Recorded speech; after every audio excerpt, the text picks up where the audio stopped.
I'm Christine Gardner, founder of More Green Moms, and I'm sitting here today with Alice Shabecoff, who's the author of Poison for Profit.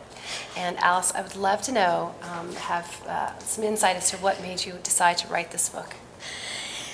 It was a personal journey because my first grandchild, a boy, so about a year after he was born, it was pretty clear that there was something going on with him. We decided to make this broader than just this one boy, and we began to look at the neighborhood he was living in. Oh, at least 1 out of every 4 boys, especially boys. Boys are more susceptible, I think. At least 1 out of every 4, there was an emotional, behavioral, neurological something going on. And my husband, having worked for the New York Times and covered the environment for so long, said, let's look there first. And it's just amazing that we found 1 out of every 3 children in America is suffering from a chronic disorder. Wow. And that goes from rampant childhood cancer once a rarity, to asthma. Everybody, you know somebody who has asthma. When I was young, I knew 1 kid who had 1 thing wrong with her. Mm-hmm. And autism off the charts. I mean, so what is behind that? And that's what we started to look at. And I know that you're based in Massachusetts, and now you're visiting us here in California today, where we've had a great opportunity to educate some people about your work. Yes. And please, could you tell us a little bit about what you're finding we're doing in California that maybe feels different from what you're doing? Yes, there's both the positive and the negative. California is so way out in front of every state, except Massachusetts. We are second in good things, good laws, good practices that will save our kids from harm, like the fact that you have to label so many things that get into the general market. But now, of course, we have to teach people to read those labels and to pay attention. So California is way ahead of most of America in protection for kids. And then here you are with this fight over global climate change.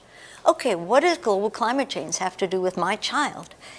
And that is, I did some research myself and found out that children who are more susceptible to everything, especially kids in the womb, are going to be particularly harmed by global climate change. If the kid has asthma, as the earth warms up, his attacks will be way worse. Air pollution is, after 9/11, the kids who were in the womb, their mothers were in the womb near the 9/11 site.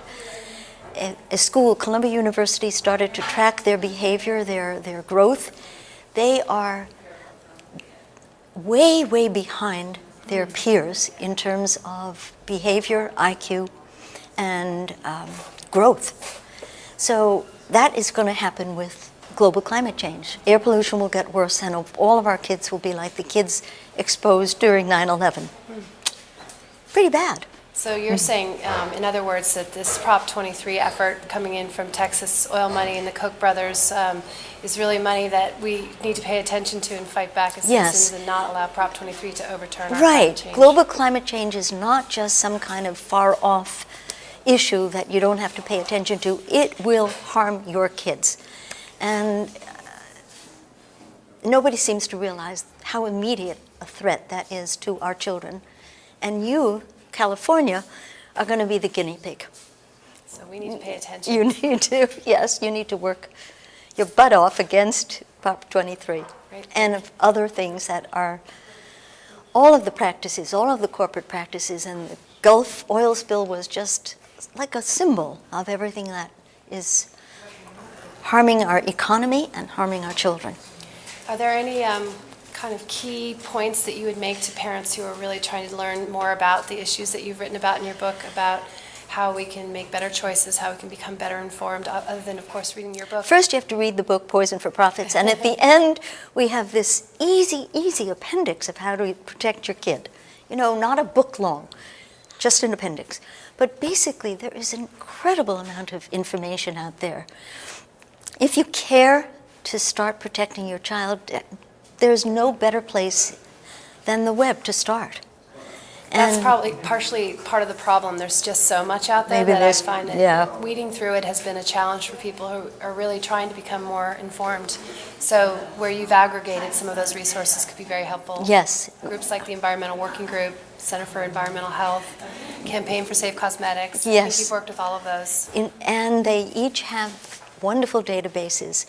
And in fact, I do promote our book because that is a way you don't have to do all the research on your own.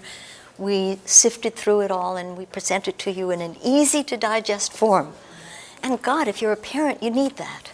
I find that knowing some of these things can be scary, but I'd rather know them than not. And so I really want to applaud you and your husband, Philip, for being brave enough to stand up to some of these corporations and uncover kind of the mystery of what might be going on behind closed doors. And live to tell the tale. And live to tell the tale. Thank you, Alice.